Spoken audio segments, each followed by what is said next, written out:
In the frozen winter of 1943, inside a commandeered farmhouse somewhere on the Eastern Front, German intelligence officers faced something they had never encountered before. The room was thick with tension, the air heavy with the smell of kerosene and stale tobacco. Across a blood-stained table sat a woman, her face bruised beyond recognition, her hands bound with rough cord, her clothing torn and filthy from days of brutal interrogation. Outside, the wind howled through the shattered windows, carrying with it the distant echo of artillery fire. But inside that room, there was only silence. A silence so profound, so absolute, that it unnerved even the most hardened interrogators. She had not spoken a single word. Not her name, not her mission, not even a cry of pain when they struck her. The officers, trained in the art of breaking human will, veterans of countless interrogations across occupied Europe, were utterly bewildered. Who was this woman? What kind of training could produce such inhuman resolve? And most terrifyingly, what secret could possibly be worth dying for in complete silence? According to declassified Wehrmacht reports, over 87% of captured Soviet operatives broke under interrogation within 72 hours. This woman had endured 10 days. 10 days of systematic torture, psychological manipulation, and the constant threat of execution. And still, she had not uttered a single syllable. This is her story, a story of shadows and sacrifice, of ordinary people transformed into extraordinary warriors, of a silence that would echo through history and cost the German war machine more than they could ever know. This is the story of a woman whose name the Germans never learned, but whose defiance would become legend. The interrogation room was a portrait of controlled violence. A single oil lamp flickered on a wooden table scarred with cigarette burns and dried blood. Maps of the Eastern Front covered one wall, marked with pins and cryptic annotations. In the corner, a cast-iron stove radiated meager heat, barely enough to counter the bitter cold seeping through the walls. Two German officers sat on one side of the table. On the other side, slumped in a rough wooden chair, was their prisoner. Hauptmann Weber was the first to lose his patience.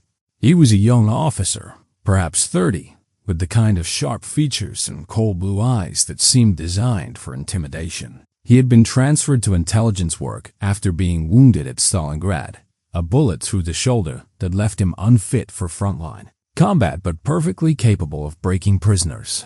He prided himself on efficiency. 72 hours was his average. Most prisoners talked within 2 days. The truly stubborn ones held out for 3. But this woman, this infuriating, silent ghost of a woman, had been in their custody for a week and a half. Do you understand what will happen to you? Weber shouted, his voice cracking with frustration. He slammed both fists on the table, making the lamp jump. We know you're a spy. We found the documents sewn into your coat. We found the cipher materials. We know you're working for Soviet intelligence. Tell us what those codes mean, and you will live. You'll be transferred to a prisoner of war camp. You'll survive this war. Remain silent, and you will be shot at dawn like the saboteur you are. The woman did not react. Her eyes, dark, unfocused, stared past Weber as if he didn't exist. Her lips, cracked and bleeding, remained pressed together. There was no defiance in her expression, no heroic glare of resistance, just emptiness, as if she had retreated so far inside herself that her body was merely a shell. An abandoned house with no one home. Oberst Muller, Weber's superior, sat beside him with his arms folded. He was older, perhaps 50, with gray streaking his temples and deep lines around his eyes that spoke of too many years at war. Unlike Weber, Muller did not shout. He had learned long ago that volume was not the same as effectiveness. He studied the prisoner with the detached curiosity of a scientist examining an unusual specimen. In his 23 years of military service, he had interrogated Soviet soldiers, Polish resistance fighters, French saboteurs, even captured British commandos. He knew the signs of a breaking prisoner, the trembling hands, the darting eyes, the involuntary flinches. This woman showed none of them. Muller leaned forward, speaking in fluent Russian, his tone almost gentle. You must understand, we are not monsters. We are soldiers, like you. We follow orders, like you. But this silence serves no purpose. Your comrades are already dead or scattered. The partisan networks in this region have been dismantled. Your mission, whatever it was, has failed. Your silence changes nothing. Why die for nothing? Still, no response. Not even a flicker of recognition in her eyes. It was as if she had crossed some threshold of human endurance and emerged on the other side as something else, something beyond pain, beyond fear, beyond the reach of persuasion. Weber stood abruptly, his chair scraping against the floor. This is pointless, he spat. She's either insane or she's been conditioned beyond our methods. I recommend we execute her immediately and move on. Muller held up a hand. Patience, Hauptmann. There is something here we're missing. Look at her, not at her silence, but at her. She's educated. Her hands show no signs of manual labor.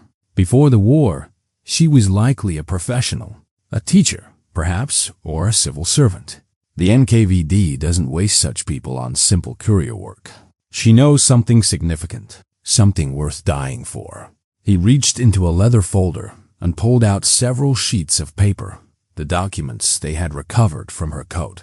They were covered in seemingly random strings of numbers and letters, arranged in blocks of 5. To the untrained eye, they looked like gibberish. But Muller knew better. These were codes, complex, multi-layered ciphers that would require the key to unlock. And the key was somewhere in this woman's mind. These documents, Muller said, laying them on the table in front of her, contain information about Soviet operations in this sector. Troop movements, supply routes, partisan coordination. We have our best cryptographers working on them, but it will take weeks, perhaps months, to break the cipher. You could end this now. Give us the key, and I give you my word as an officer. You will be treated according to the Geneva Convention. You will live. For the first time, the woman's eyes moved. They shifted from the middle distance to the documents on the table. For a brief moment, so brief that Muller almost missed it, something flickered in her gaze. Recognition? Fear? He couldn't tell.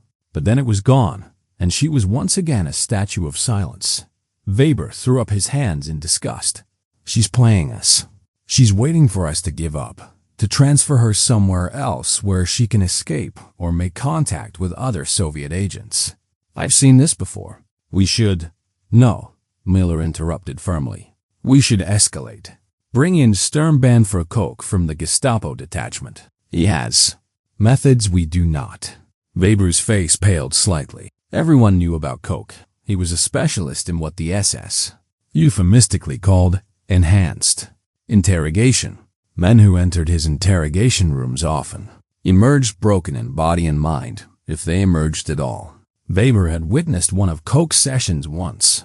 It had left him unable to eat for 2 days. Is that necessary? Weber asked quietly. Muller looked at the silent woman one more time, then back at Weber. I don't know, but we're running out of time. Soviet forces are regrouping along the Dnieper. If these documents contain intelligence about their offensive plans, we need that information now. Not in weeks. Now. He stood, buttoning his coat. Have her moved to the cellar. Reduce her food ration to water and bread. No heat. No light except during interrogation. And send word to Koch. Tell him we have a high-value prisoner who requires his expertise. As they left, Muller paused at the door and looked back. The woman hadn't moved. She sat in her chair, hands bound, face battered, staring at nothing. And in that moment, Muller felt something he rarely allowed himself to feel. Doubt. What if she truly would rather die than speak? What if her silence was not a tactic, but a choice she had made long before they captured her? What kind of ideology, what kind of training could produce such absolute commitment? He shook his head and stepped out into the cold corridor. Behind him, the door closed with a heavy thud, sealing the silent prisoner in her tomb of shadows. Outside, the war continued, artillery rumbling in the distance, trucks grinding along frozen roads, soldiers dying in nameless fields. But in that farmhouse, in that room, time seemed to stop. The woman closed her eyes, and somewhere deep inside her mind, behind walls of will that no torturer could breach. She whispered a single word that no one would ever hear: hold. But to understand why she could endure such suffering, why her silence was worth more than her life, we must go back. Back to where it all began. Back to the inferno that forged her into something stronger than steel. June 22, 1941.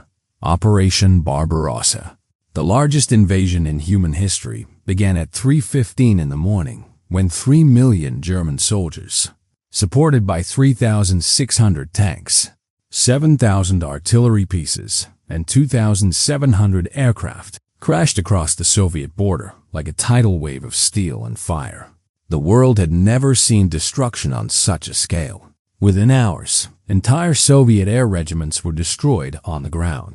Within days, entire armies were encircled and annihilated. Within weeks, the Wehrmacht had advanced hundreds of kilometers, capturing millions of prisoners and leaving a trail of burning cities in their wake. The German High Command believed the Soviet Union would collapse within 8 to 10 weeks. They called it a rotten structure that would kick in the door and fall apart. They were catastrophically wrong. By the summer of 1942, the Eastern Front had become something beyond comprehension. Meat grinder of unprecedented scale, where entire divisions disappeared in days, where villages were fought over house by house until nothing remained but rubble and corpses, where the line between soldier and civilian ceased to exist.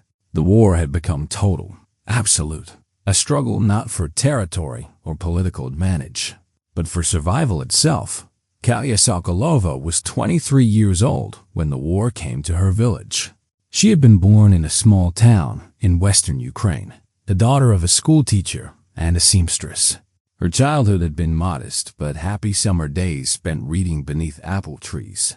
Winters gathered around a warm stove while her father told stories of old Russia. She had inherited his love of learning, his quiet dignity, his belief that education could lift people from poverty and ignorance. At 18, she had followed in his footsteps, taking a position as a teacher in the village school. She taught reading and arithmetic to children whose parents were farmers and laborers. She dreamed of someday moving to Kiev, perhaps attending university, becoming something more than a village schoolteacher. Then the Germans came. It was late. July 1941. The Wehrmacht's southern advance had been swift and brutal. Ukrainian towns and villages fell one after another. Katya's village, small, remote, strategically worthless, should have been bypassed. But a retreating Red Army unit had taken shelter there, hoping to regroup before falling back to the next defensive line. The Germans pursued. What followed was not a battle, but a massacre. The Soviet soldiers, outnumbered and outgunned, fought desperately for 3 hours before being overrun. The Germans took no prisoners. They shot the wounded where they lay. Then they turned their attention to the village itself. The commanding officer suspected, correctly, that the villagers had hidden Soviet soldiers and provided them with food and intelligence. He ordered reprisals. Katya's father, who had indeed sheltered 2 wounded soldiers in their cellar, was dragged into the village square along with a dozen other men. They were forced to kneel. A young German lieutenant read a proclamation about partisan activity and the penalties for aiding the enemy. Then, methodically, they were shot, one by one. Katya watched from behind a shattered window. Her mother's hand clamped over her mouth to keep her from screaming. Her father died last. Before the bullet struck him, he looked toward the house where he knew his daughter was hiding. His lips moved, forming words she couldn't hear. Then he fell and did not rise. The Germans burned half the village as they left. Katya and her mother survived, hiding in a root cellar until the sounds of engines and gunfire faded. When they emerged, the village was a graveyard. Bodies lay in the streets. Homes smoldered. The school where Katya had taught, where children had laughed and played, was a blackened shell. Her mother, already frail, could not endure the shock and grief. She died 2 weeks later, during the chaotic evacuation eastward, collapsing on the side of a muddy road crowded with refugees. Katya buried her in an unmarked grave beneath a birch tree, said a brief prayer, and kept walking. She walked for weeks. joining the endless columns of displaced people streaming eastward ahead of the German advance. She saw horrors beyond description: mass graves, burned hospitals, children orphaned and starving. She saw the debris of a shattered army, discarded helmets, broken rifles, abandoned tanks. She saw what total war meant: the complete annihilation of everything familiar, everything safe, everything human. By the time she reached Moscow in September 1941, she was no longer the shy schoolteacher from a Ukrainian village. She was hollow, hardened, and hungry for revenge. When she saw the recruitment poster outside a government building, "The Motherland Calls," she didn't hesitate. She walked inside and volunteered for military service. The recruiter, a weary NKVD officer with dark circles under his eyes, asked her the standard questions: age, education, family status, languages spoken. Katya answered mechanically. When he asked why she wanted to serve, she looked him in the eye and said, "Because I have nothing left to lose and everything to avenge." He studied her for a long moment, then made a notation on her file. "Report to this address tomorrow at dawn," he said, handing her a slip of paper. "Bring nothing. Tell no one." The address led to a nondescript building on the outskirts of Moscow, one of the NKVD's secret training facilities for special operations. Katya would later learn that thousands of women passed through such facilities during the war, trained as snipers, intelligence operatives, saboteurs, and radio operators. The Soviet Union, facing existential annihilation, had abandoned traditional gender roles out of sheer necessity. Women were not just support staff or nurses. They became pilots, tank drivers, machine gunners, and spies. The training was relentless. Katya and 24 other women were taught hand-to-hand combat, weapons handling, demolitions, forgery, cryptography, and tradecraft. They learned to move silently through forests, to kill sentries without making a sound, to assume false identities so convincingly that even trained interrogators would believe them. They memorized German military ranks, insignia, and protocols. They studied maps of occupied territory until they could navigate by memory. They practiced encoding and decoding messages, using complex ciphers that changed daily. But the most important training, the training that would ultimately save hundreds of lives, was psychological. The instructors, many of them veterans of Soviet intelligence operations in the 1930s, were blunt about what capture meant. "If you are taken prisoner," one instructor told them, "a scarred man missing 2 fingers, you will be tortured. Not because the Germans are evil, but because they are pragmatic. They will use pain, fear, and isolation to break you. They will threaten your family. They will promise you safety if you cooperate. They will tell you that your comrades are already dead, that your mission has failed, that your sacrifice means nothing. And you will want to believe them. You will want to talk. Everyone does." He paused, his eyes sweeping across the silent room. "But you must not. Every hour you remain silent, you give your comrades time to escape, to relocate, to survive. Your silence is your weapon. Your endurance is your victory. And if you must die, you die knowing that you protected those who depend on you. That is the only honor that matters." Katya absorbed every word. She understood, with crystalline clarity, what was being asked of her. She would become a weapon, not of steel, but of will. And if necessary, she would be destroyed in the using. She accepted it, because the girl who had taught children to read beneath apple trees was gone. In her place was something harder, something forged in fire and grief, a soldier of the shadows, ready to pay any price. By the spring of 1942, her training was complete. She was given false identity papers under the name Zoya Kuznetsova, a half-German refugee whose family had fled eastward. Her cover story was meticulously constructed, verifiable details, plausible inconsistencies, emotional anchors that would make her seem real. She memorized it until it became her reality. And then, on a cold April morning, she was taken to a partisan base behind German lines and told simply, "You are now operational. Complete your mission. Survive if you can, but the mission comes first, always." She nodded and stepped into the fire, Asterisk, the transformation from Katya Sokolova, village schoolteacher, to Zoya Kuznetsova, NKVD field operative, was not a simple matter of training and false papers. It required a fundamental rewiring of identity, a psychological metamorphosis that went far beyond memorizing cover stories. The NKVD understood this. Their training program for deep cover operatives was designed not just to teach skills, but to rebuild the recruit from the ground up, erasing the old self, constructing a new one capable of surviving in the most hostile environment imaginable. Katya's instructors were themselves veterans of intelligence workmen and women who had operated in Tsarist Russia, in revolutionary Europe, in the paranoid purges of the 1930s. They had survived not through luck, but through absolute mastery of the craft. And they were determined to pass that mastery on to the next generation, knowing that the survival of the Soviet Union might depend on it. The physical training was grueling but predictable. Long march through frozen forests carrying heavy packs. Hand-to-hand combat drills until muscles screamed and reflexes became instinctive. Weapons training with pistols, rifles, submachine guns. And improvised weapons, learning not just to shoot, but to disassemble, clean, and repair firearms in darkness. Demolitions training, working with plastic explosives, timer fuses, and pressure detonators.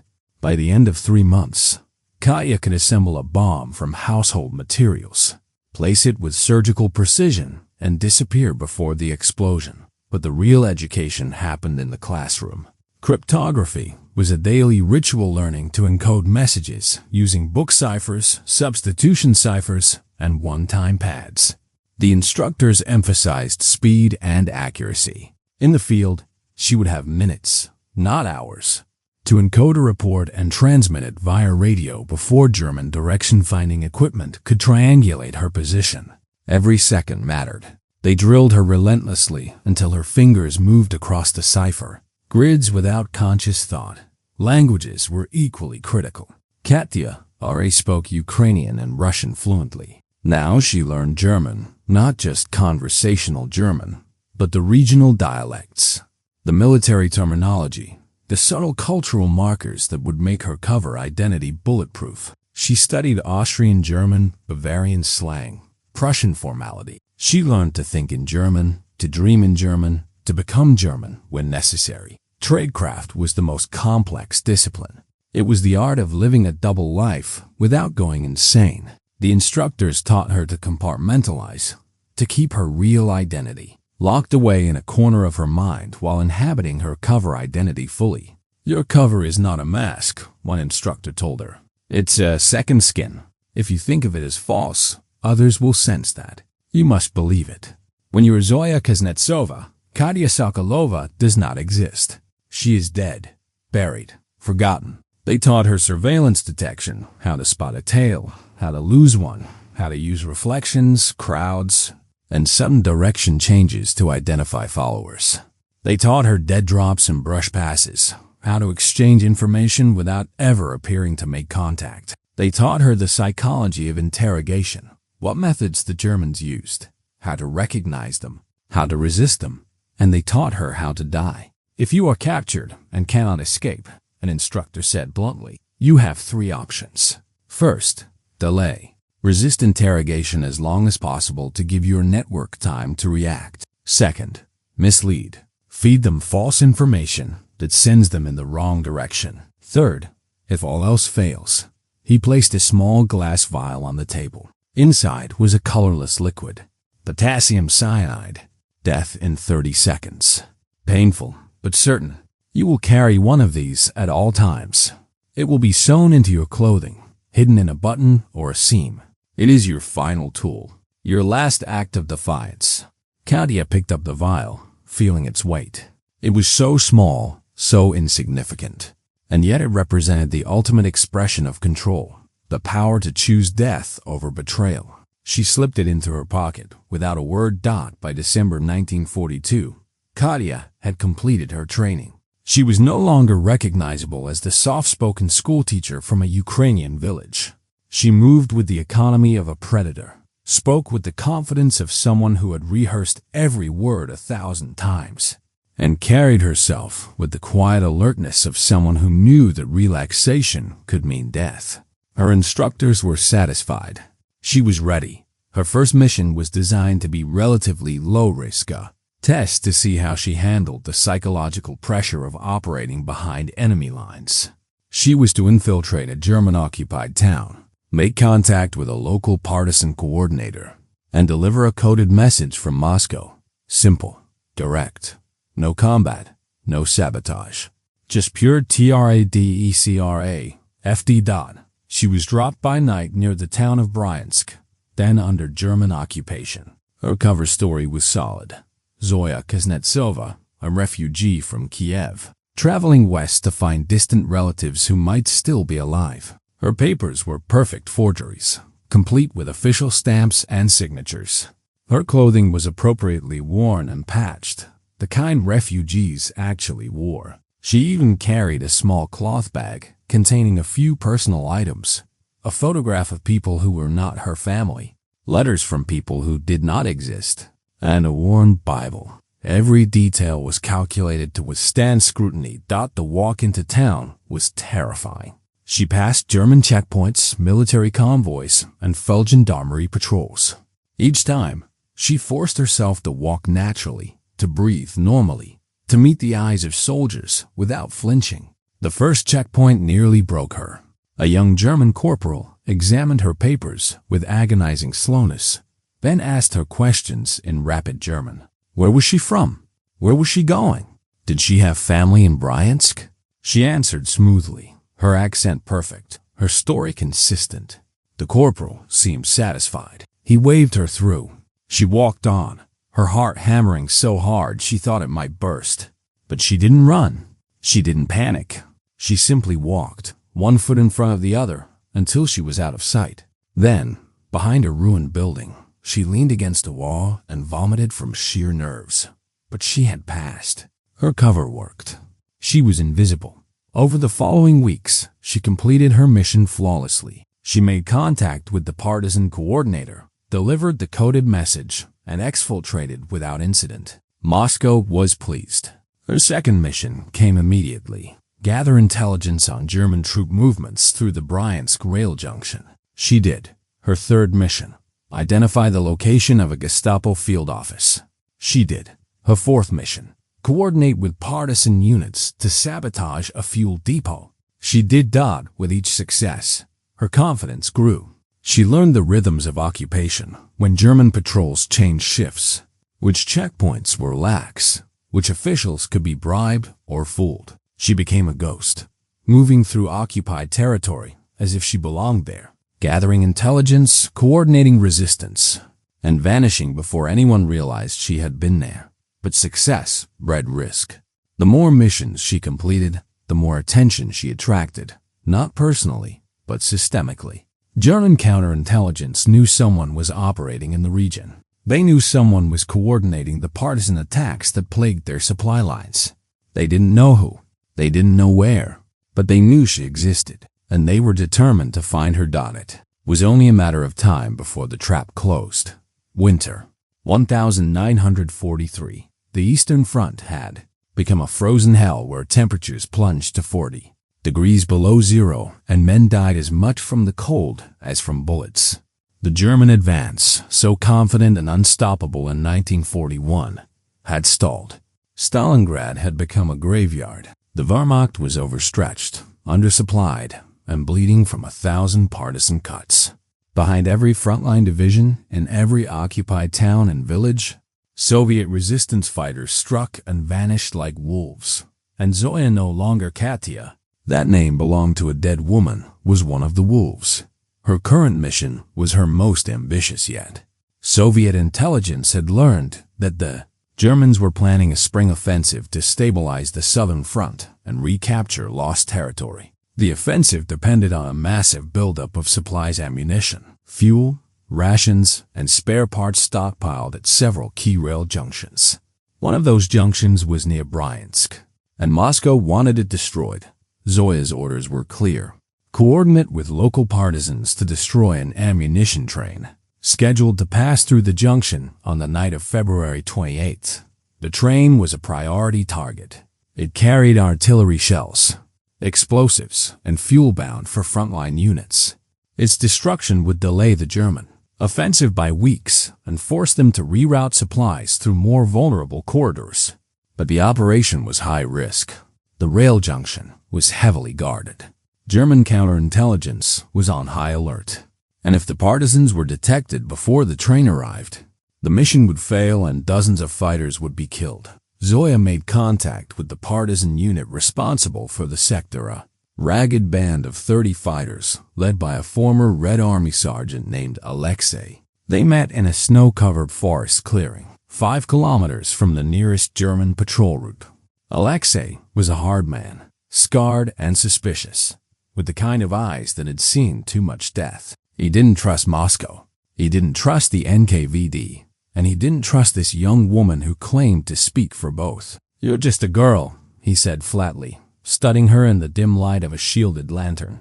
"Moscow sends us a girl to blow up a German train. What next? Will they send us children?"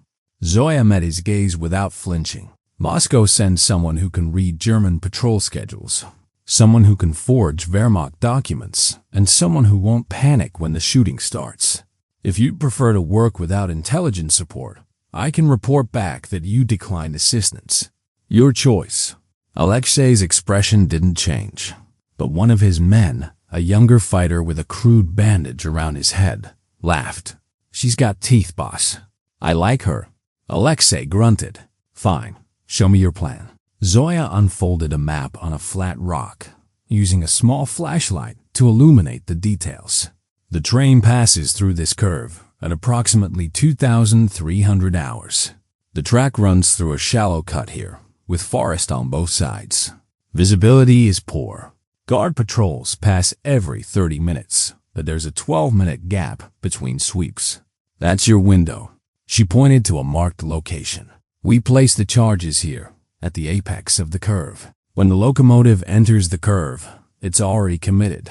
Can't stop in time, can't reverse. The explosion derails the engine and the first few cars. The ammunition in the middle cars does the rest." Alexei studied the map, his eyes tracing the route. "What about the guards on the train itself?" 4 guards in the last car, 2 more with the engineer. They're not expecting an attack. This route is considered secure. The real danger is the response force. Once the explosion happens, German reinforcements will arrive within 15 minutes.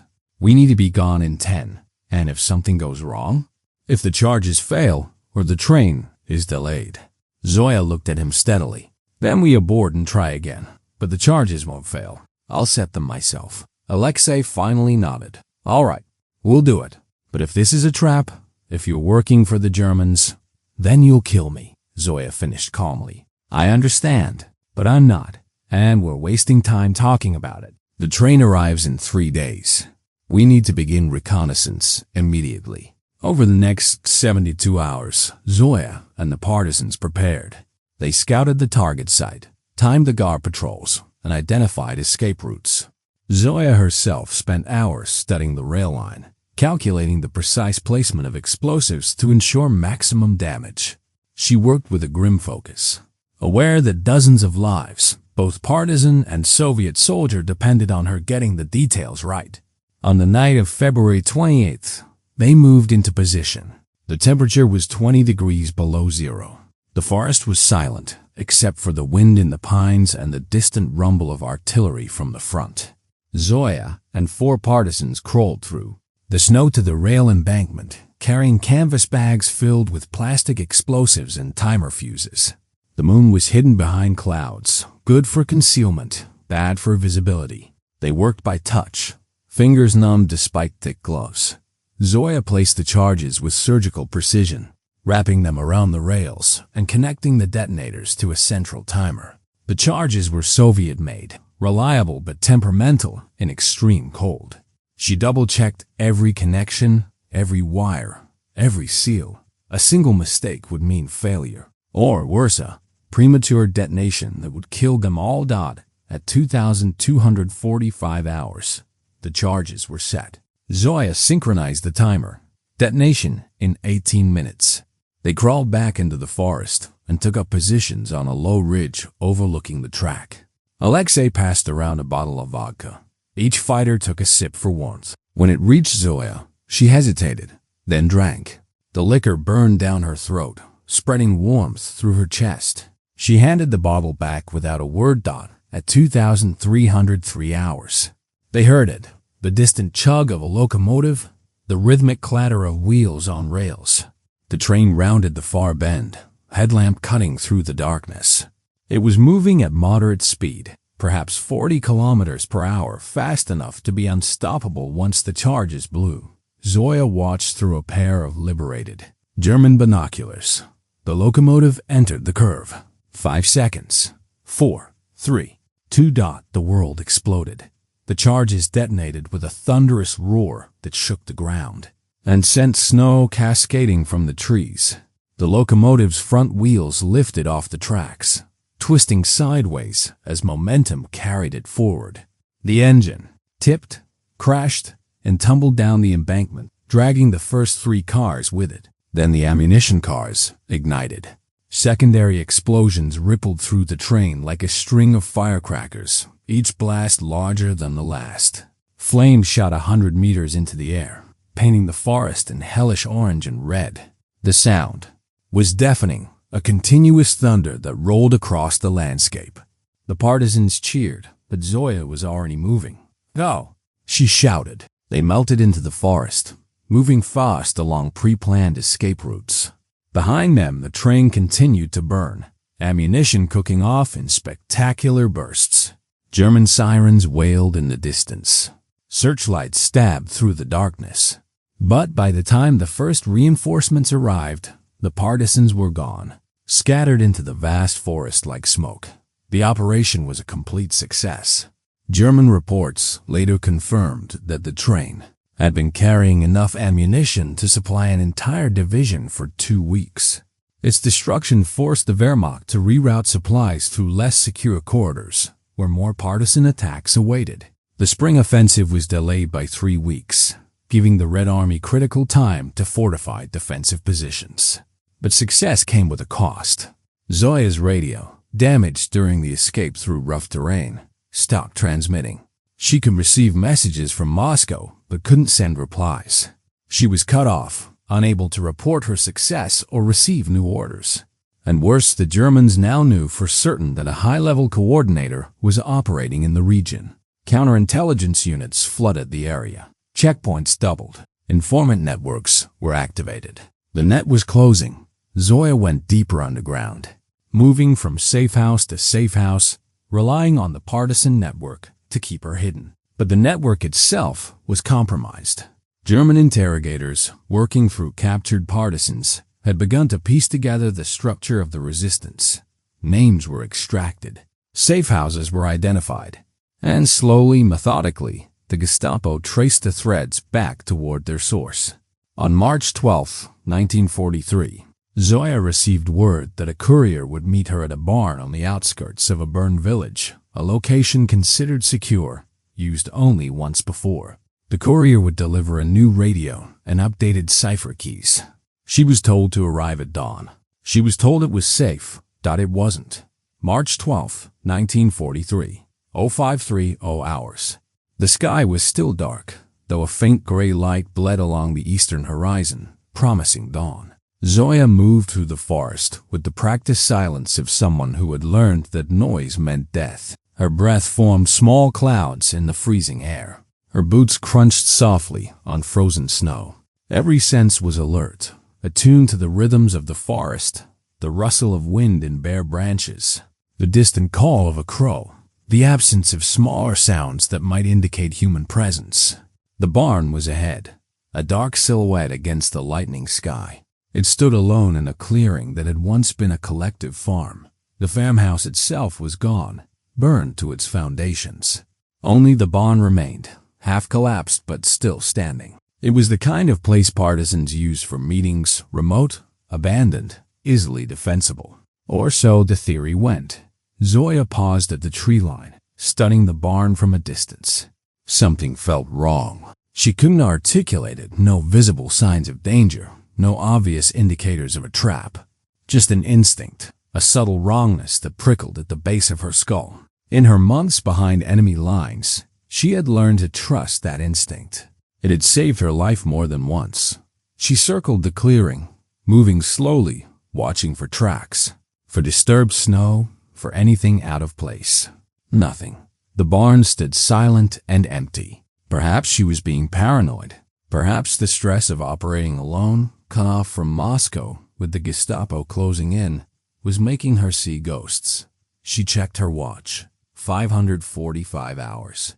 The courier should arrive in 15 minutes. If she didn't make contact, Moscow would assume she was compromised or dead. New arrangements would have to be made. New risks taken. She couldn't afford to miss this meeting. She moved into the clearing, walking quickly but not running. Her right hand rested inside her coat, fingers wrapped around the grip of a small pistol, a Soviet-made TT-33, chambered for 7.62 millimeters. 7 rounds in the magazine, 1 in the chamber. It wasn't much, but it had been enough before. The barn door was ajar. She pushed it open slowly, the hinges groaning. Inside, the darkness was absolute. She waited, letting her eyes adjust, listening. Nothing. She stepped inside, moving along the wall, keeping her back covered. The interior smelled of rotted hay and old wood. Her boots stirred up dust that made her want to cough, but she suppressed it. Zoya? Asterisk. The voice came from the shadows to her left. Male. Quiet. She turned, pistol half drawn, then froze.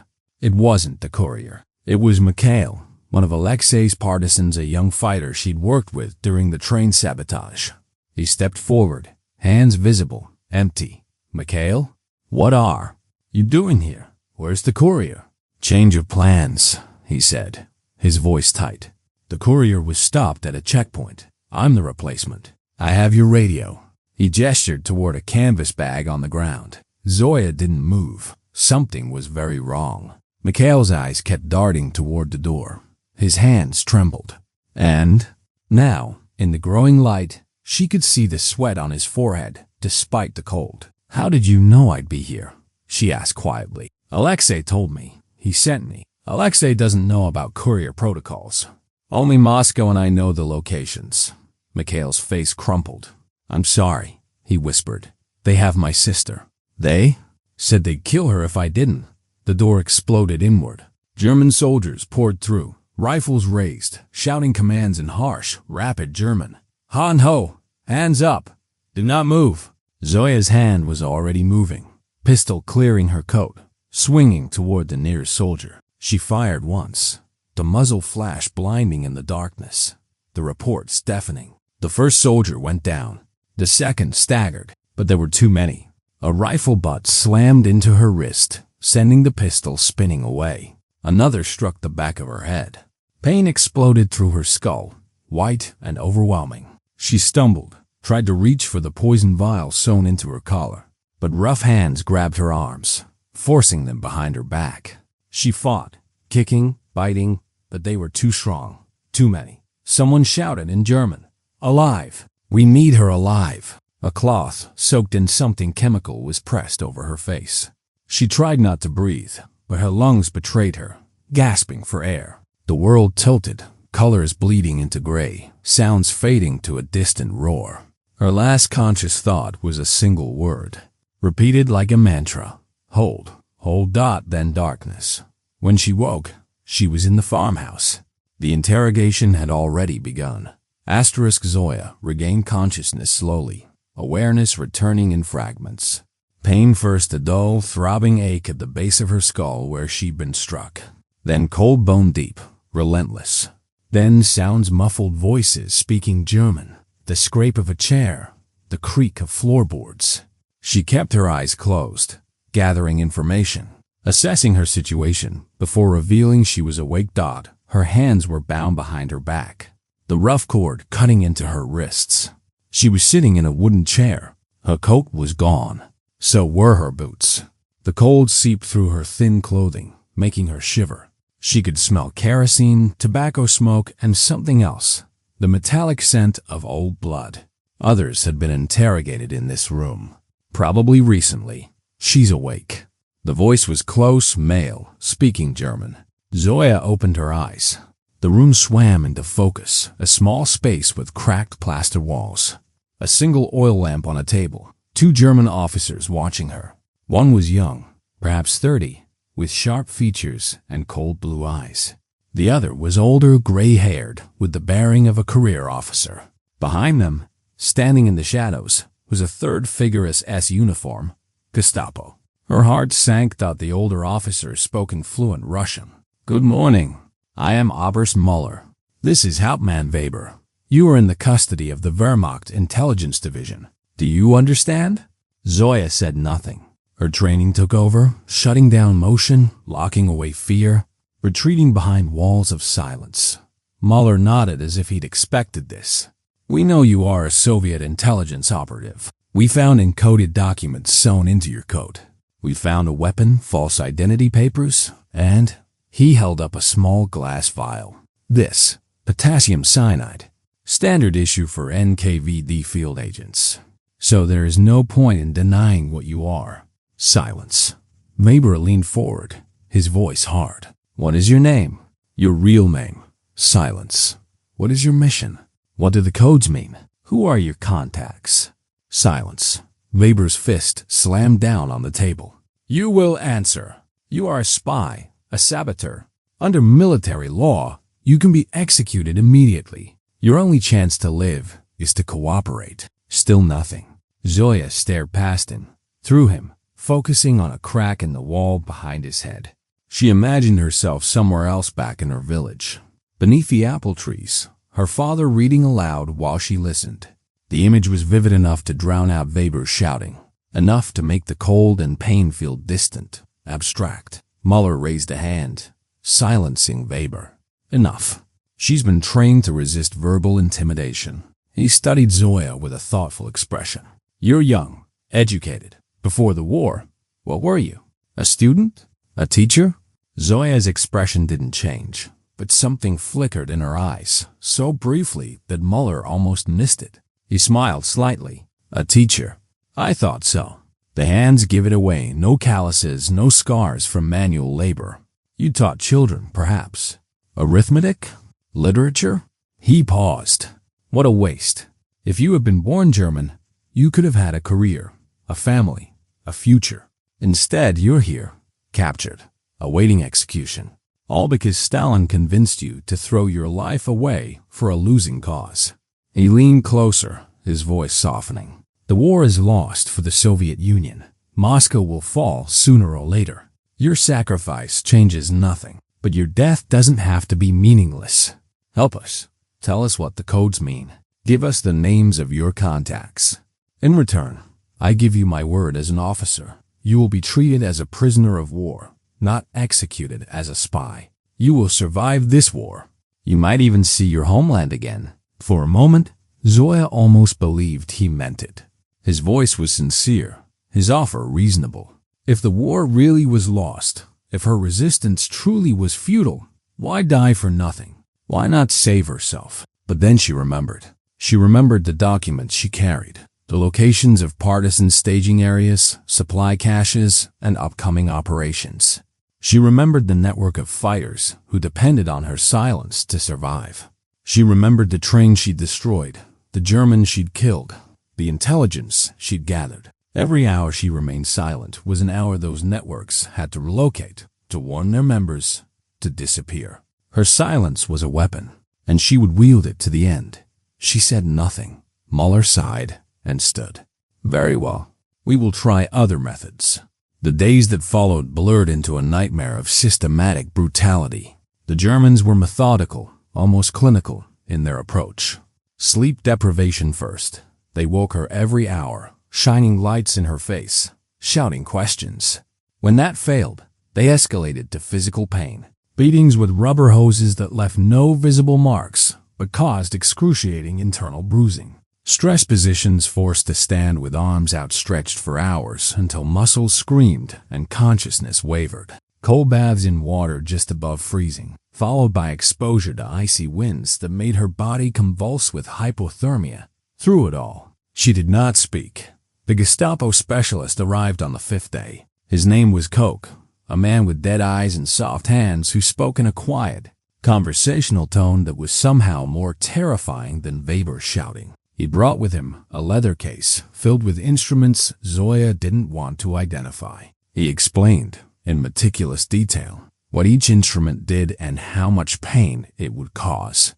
Then he used them. Zoya retreated deeper into herself. She built walls in her mind, compartmentalizing the pain, making it someone else's suffering, not her own. She recited poetry silently, verses her father had taught her as a child. She counted. She prayed to a god she wasn't sure she believed in. She thought about the partisans Alexei, his fighters, the courier she was supposed to meet. Were they safe? Had they received warning? Had her silence bought them enough time? Asterisk. She held on to that thought like a lifeline. Every hour of pain was an hour of survival for them. Every day she didn't break was a day the network stayed hidden. Her silence had meaning. Her suffering had purpose. On the 8th day, Koch admitted defeat. "She will not break," he told Muller, packing his instruments away with something like respect. "I have interrogated men twice her size who broke in half the time. She is ... extraordinary, but she will die before she speaks." Continuing is pointless. Muller looked at Zoya, broken, battered, barely conscious, but still silent. He felt something he rarely allowed himself to feel: admiration. This woman, whoever she was, had defeated them. Not with strength or weapons, but with sheer will. She had turned herself into a fortress that no torture could breach. "Prepare her for execution," he said quietly. "Tomorrow at dawn." That night, alone in the cellar where they kept her between interrogations, Zoya finally allowed herself to feel. The pain, the exhaustion, the fear she had suppressed for days came flooding back. She wept silently, her body shaking. Not from fear of death. She had made peace with that long ago. But from relief. She had held. She had not broken. Whatever happened next, she had won. Upstairs, Muller sat at his desk, writing his report by candlelight. His hand paused over the page. He wrote, "Subject displayed inhuman willpower. Psychological and physical methods ineffective. Recommend immediate execution. Note, subject's identity remains unknown. She died protecting information whose value we will never know." He signed the report, sealed it, and stared out the window at the dark forest.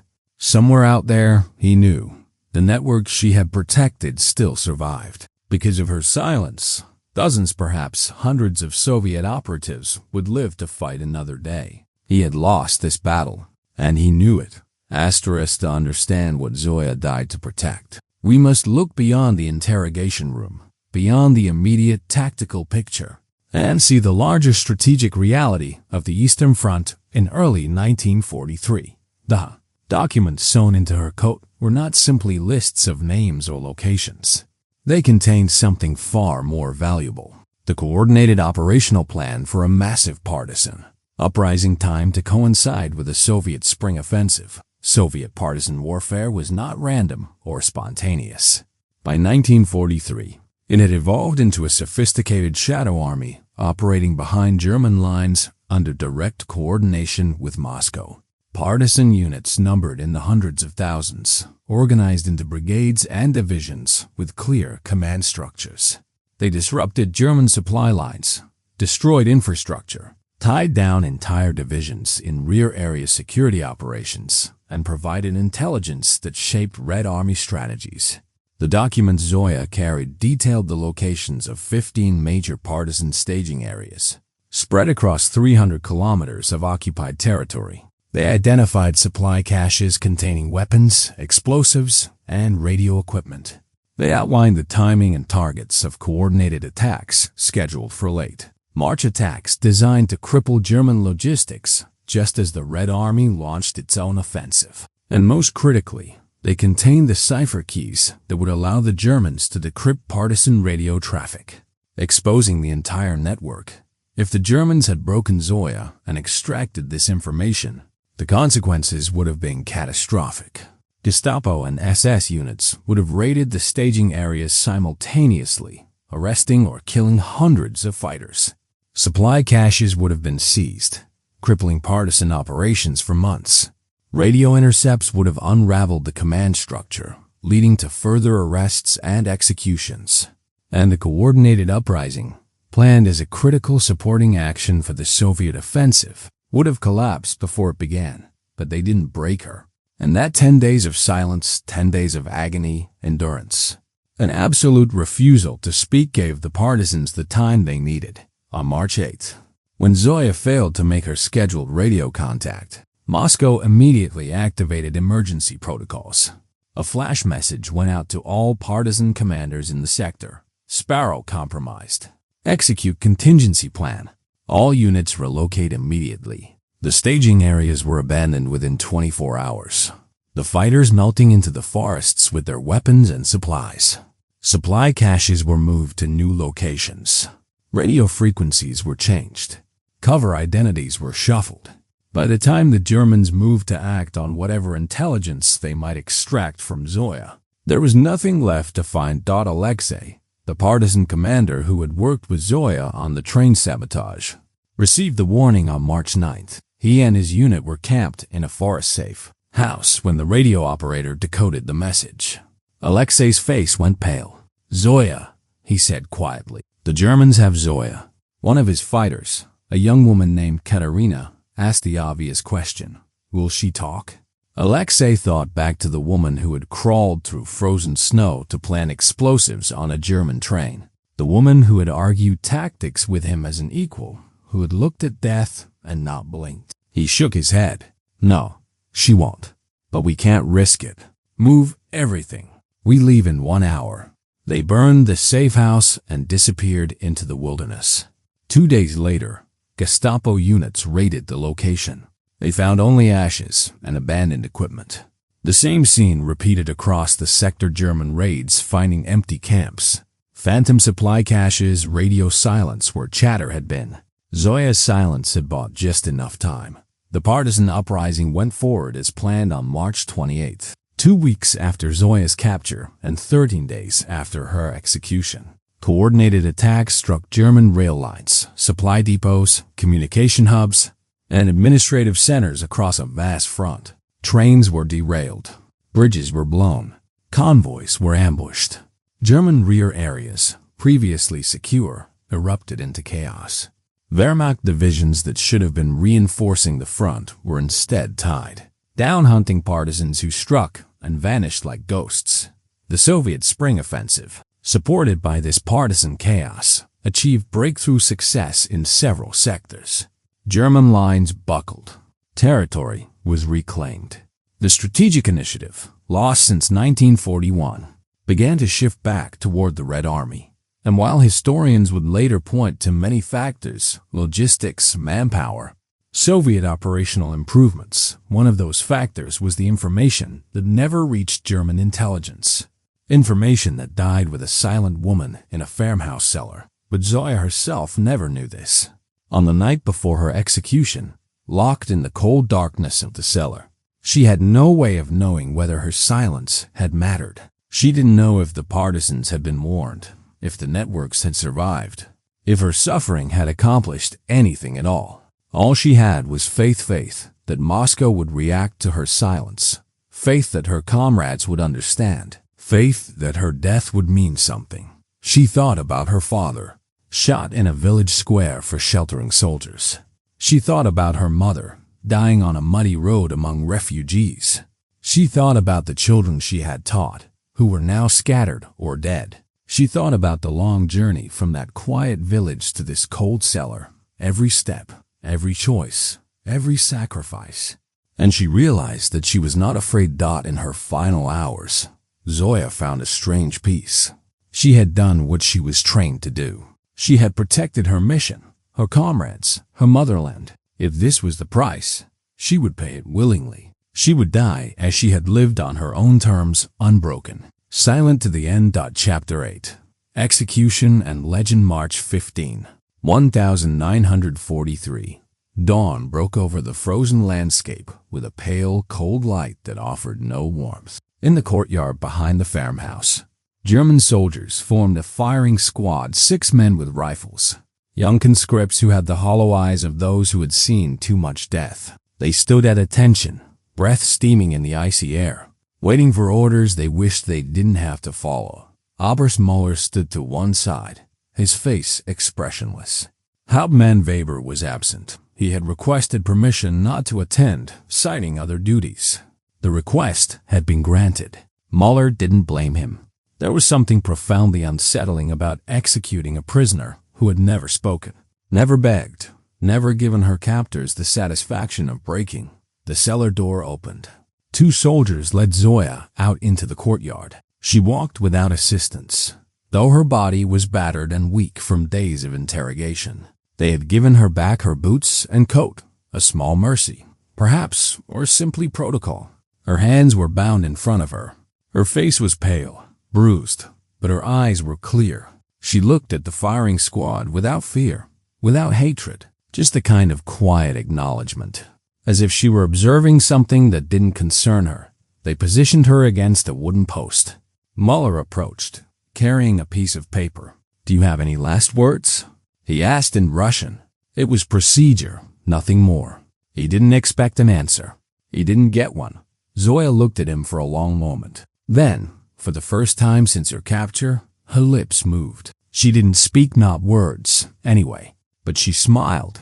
A small, almost imperceptible smile that held no mockery, no defiance. Just a quiet certainty, as if she knew something he didn't. As if she had won a game he didn't know they were playing. Muller felt a chill that had nothing to do with the cold. He stepped back, nodded to the firing squad commander. The officer barked orders. The soldiers raised their rifles. Muller watched Zoya's face. She didn't close her eyes. She didn't look away. She simply stood, looking past the soldiers, past the farmhouse, toward the eastern horizon where the sun was rising over her homeland. The command came, fewer. 6 rifles fired as one. Zoya's body jerked, slumped against the post, then fell forward into the snow. The echo of the shots rolled across the empty fields and faded into silence. The soldiers lowered their rifles. One of them, a boy barely 18, turned away and vomited. Muller walked forward, checking for signs of life out of professional obligation. There were none. He looked down at the body in the snow, this woman whose name he would never know, and felt something he couldn't quite identify. Not guilt. He was a soldier, following orders. Not regret war demanded such things, but something else. Respect, perhaps, or sadness for the waste of it all. This woman, educated and capable, who in another world might have lived a full life, now lay dead in a frozen field because 2 nations had decided to tear each other apart. He wrote in his report, "Subject executed 0615 hours. March 15, 1943. No final statement. Identity remains unknown. Subject displayed extraordinary resistance throughout interrogation. Recommend recognition of counterintelligence failure and review of interrogation protocols. Personal note, in 23 years of service, I have never encountered a prisoner of her caliber. Whatever her cause, she served it with uncommon courage." Zoya's body was buried in an unmarked grave near the farmhouse, along with several other executed partisans and prisoners. The Germans didn't record her name because they didn't know it. She became one of the countless anonymous dead, swallowed by a war that consumed millions and remembered few. But anonymity doesn't mean forgotten. After the war, when Soviet forces reclaimed the territory, and archival researchers began piecing together the history of partisan resistance, fragments of Zoya's story began to emerge. German intelligence files, captured during the advance on Berlin, contained Muller's reports. Soviet records showed that an NKVD operative codenamed Sparrow had gone silent on March 8, 1943, triggering emergency protocols that saved 15 partisan networks. Cross-referencing dates, locations, and operational reports, historians identified Sparrow as Zoya Kuznetsova and eventually traced her real identity. Katya Sokolova, former schoolteacher, recruited in Moscow, trained as a deep-cover operative. In 1965, 22 years after her death, Katya Sokolova was posthumously awarded the title Hero of the Soviet Union, the highest honor the nation could bestow. Her photograph taken during training, showing a serious young woman with dark hair and determined eyes, was displayed in museums and schools. A statue was erected in her home village, rebuilt after the war. The inscription read, "She spoke with her silence." Survivors of the partisan units she had protected attended the dedication ceremony. Alexei, now an old man with grandchildren, stood before the statue with tears in his eyes. "We didn't know her name then," he told a reporter. "We just called her the teacher. She saved us. She saved all of us. And she never asked for anything in return." German records provided an ironic postscript. In 1947, during the Nuremberg trials, Allied prosecutors reviewing Wehrmacht documents came across Muller's reports. They noted the unusual detail and respect with which he described his prisoner, a stark contrast to the casual brutality documented in most German interrogation records. Muller himself, by then a prisoner of war awaiting trial, was questioned about it. "Why did you write about her with such detail?" a prosecutor asked. Muller, gaunt and weary, thought for a moment. "Because she deserved to be remembered. We were enemies. She was a spy, and I was doing my duty. But she was ... extraordinary. I've seen men with military decorations and years of service break under far less pressure. She endured 10 days and never spoke.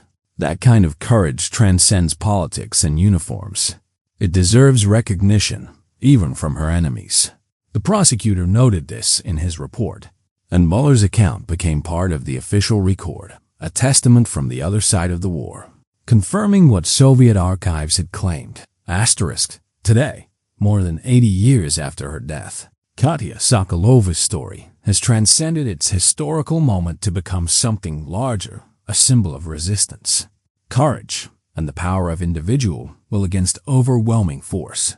Her legacy is remembered not just in Russia, but wherever stories of World War II heroism are told.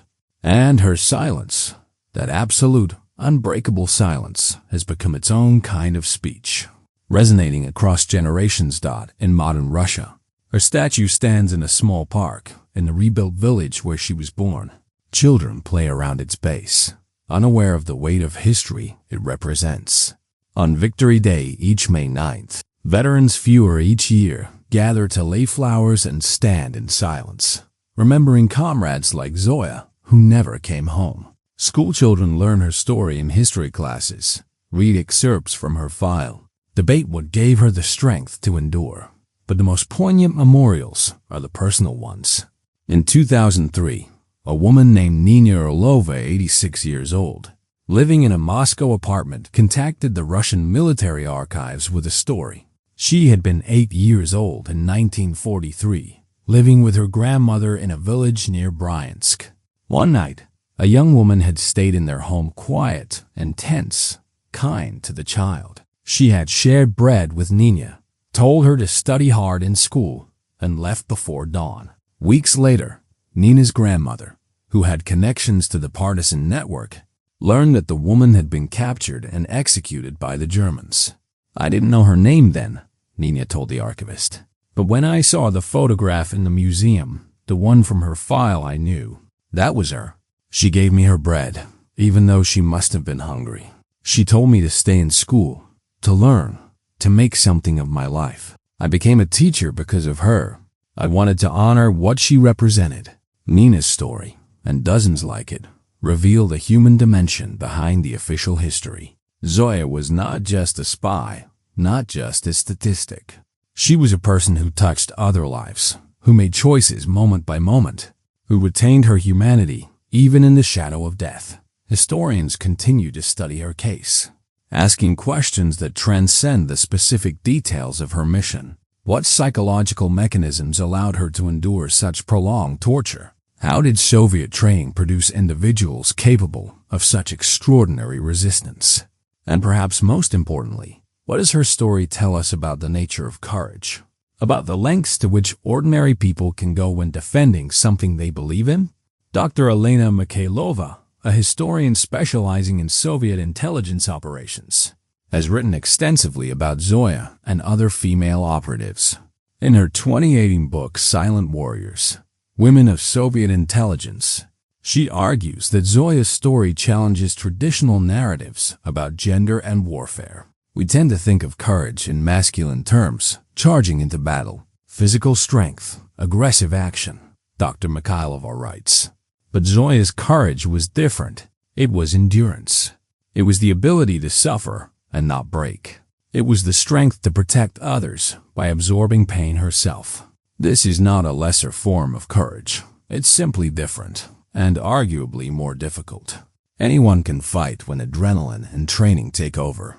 But to sit in a cell in agony, knowing that one word would end the suffering, and to choose silence day after day, that requires something extraordinary. The German side of the story adds another layer.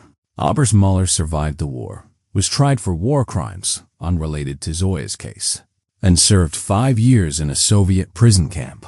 Released in 1950, he returned to Germany and lived quietly until his death in 1973. Among his personal papers, discovered by his daughter after his death, was a single handwritten note dated 1968. I think often of the Russian woman we executed in 1943. I don't know if she was a hero or a fanatic. I don't know if her cause was just or if her sacrifice meant anything in the end. But I know she was braver than most men I've known. She defeated us not with weapons, but with will. If there is a heaven, I hope she found peace there. And if there is judgment, I hope someone remembers that I tried, in my small way, to honor her courage even when she was my enemy. This note, now housed in the German military archives, represents a remarkable act of reflection from a man who had been on the opposite side of history. It suggests that even in the dehumanizing context of war, individual acts of courage can transcend ideological divides and command universal respect. In recent years, Zoya's story has found new audiences through popular media. A 2016 Russian television series, The Silent Ones, dramatized the lives of Soviet female intelligence operatives, with one character clearly based on Zoya. The series sparked renewed interest in these forgotten stories, leading to documentaries, museum exhibitions, and academic conferences. Young people, far removed from the war, discovered these narratives and connected with them, perhaps because they speak to timeless themes of sacrifice, identity, and the cost of standing up for beliefs.